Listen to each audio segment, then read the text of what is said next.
It is day 34 of previous year questions related to literary forms and movement. इससे पहले हमने youth competition time की book से previous year जितने भी क्वेश्चंस हैं कंप्लीट कर चुके। आप ये सीरीज़ प्लेलिस्ट में जाकर देख सकते हैं। और अब हम एक और दूसरी बुक है वहाँ से जो और मूवमेंट्स हैं इनके बारे में बात यहाँ करने वाले हैं। आज का सबसे पहला क्वेश्चन लिखा है कि it is a nihilistic art movement, it flourished in Europe early in 20th century.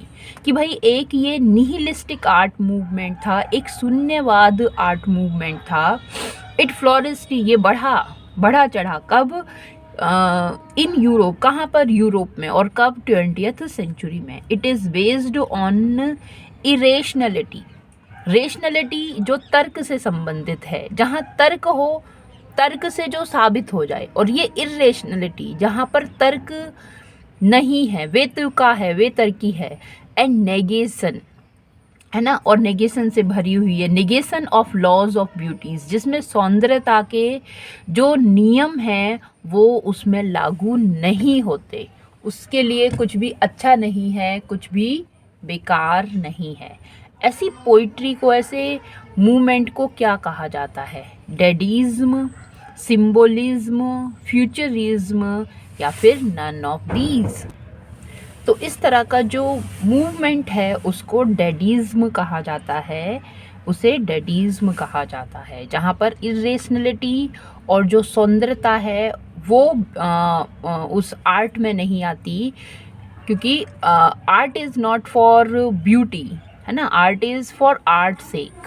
ठीक है, तो इस तरह का जो मूवमेंट आपने देखा था, चला था, है ना, तो वहीं से ये रिलेटेड है। नेक्स्ट है कि it is an artistic movement. एक और मूवमेंट की यहाँ बात कर रहे हैं कि इन लेट 19th सेंचुरी, कि 19वीं शताब्दी के लास्ट में एक और आर्टिस्टिक मूवमेंट की बात है। It attempts to express abstract और मिस्टिकल आइडियाज़।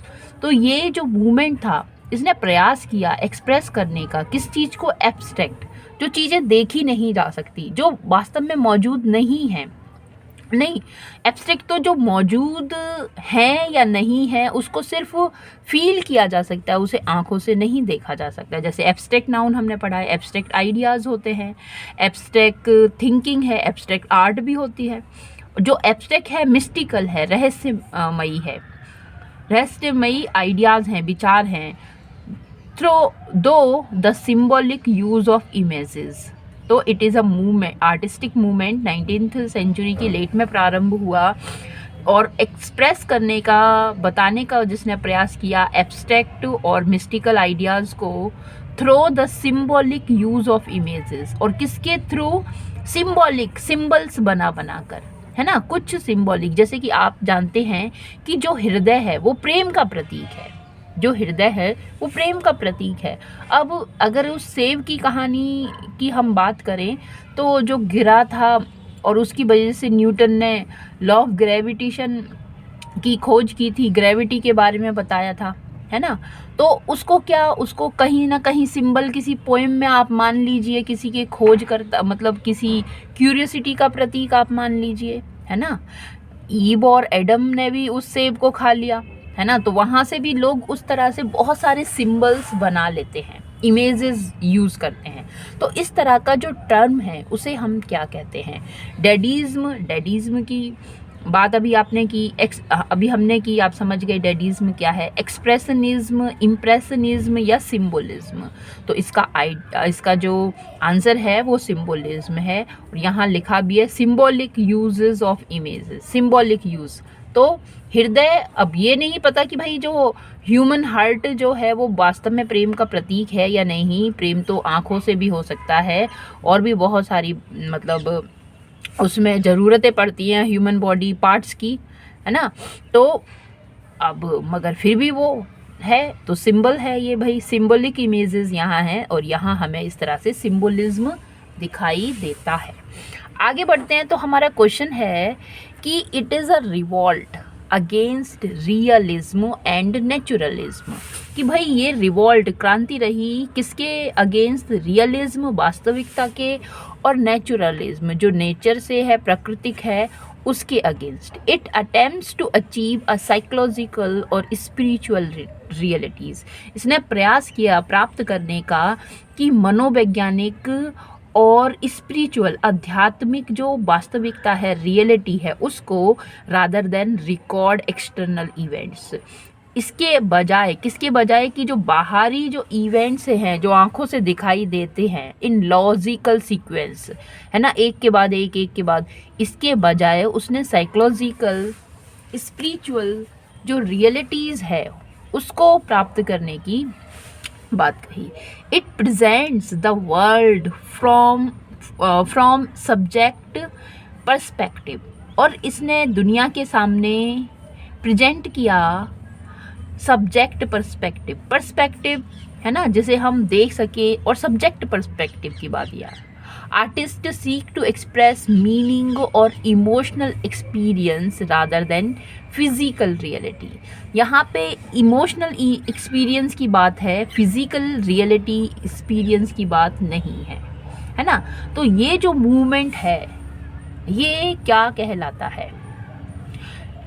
इम्प्रेशनिज्म, एक्सप्रेशनिज्म, डेडिज्म या थिएटर ऑफ एब्सर्ड।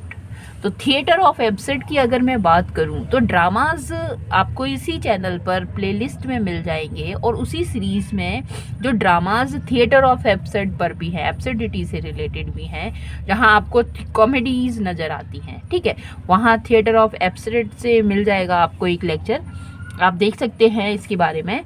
डेडिज्म की अभी हमने बात की है। यहाँ पर जो हमारा आंसर है वो है expressionism. What is in your mind, है ना, आप उसे एक्सप्रेस करने की बात कह रहे हैं।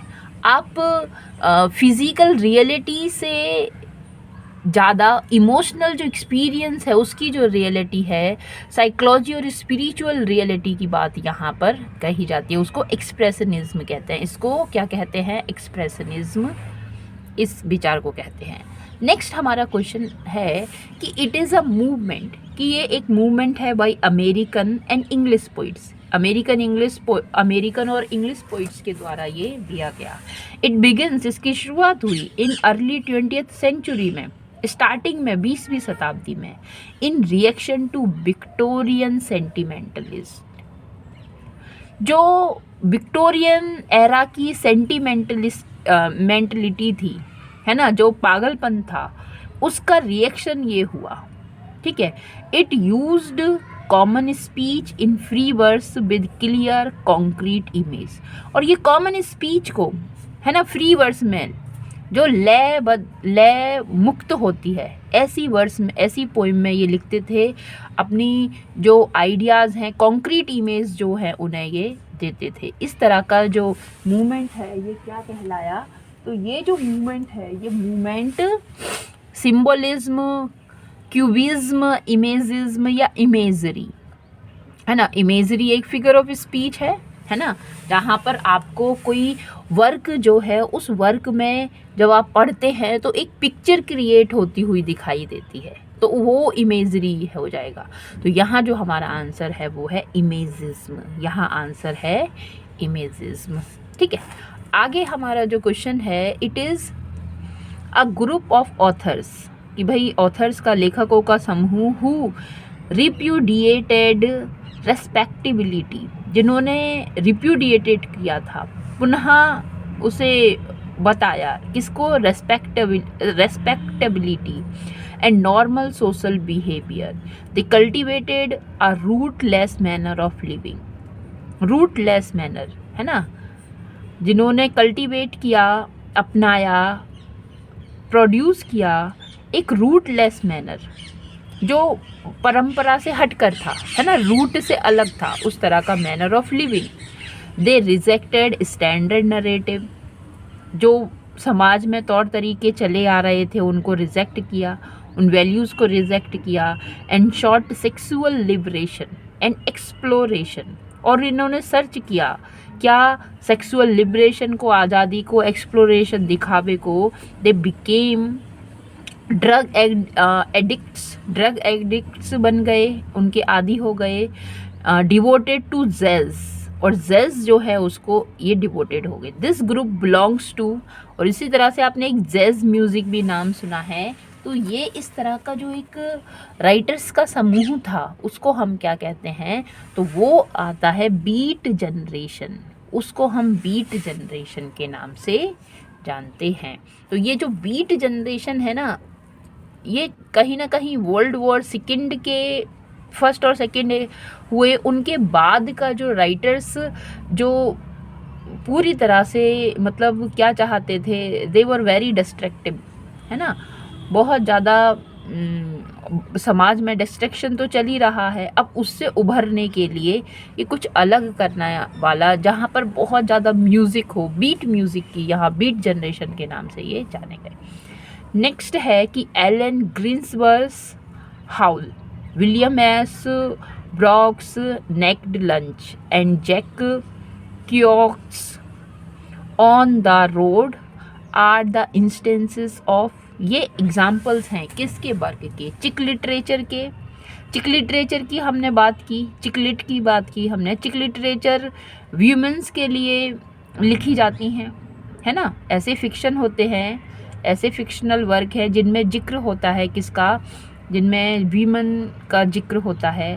हिडोनिस्टिक लिटरेचर, बीट लिटरेचर या नन ऑफ दीज, तो इसका जो आंसर है वो है बीट लिटरेचर, इसका आंसर है बीट लिटरेचर। आज के लिए इतना ही। कैसा आपको ये लेक्चर लगा आप ज़रूर अपना कमेंट करें। Thanks for watching it, thank you.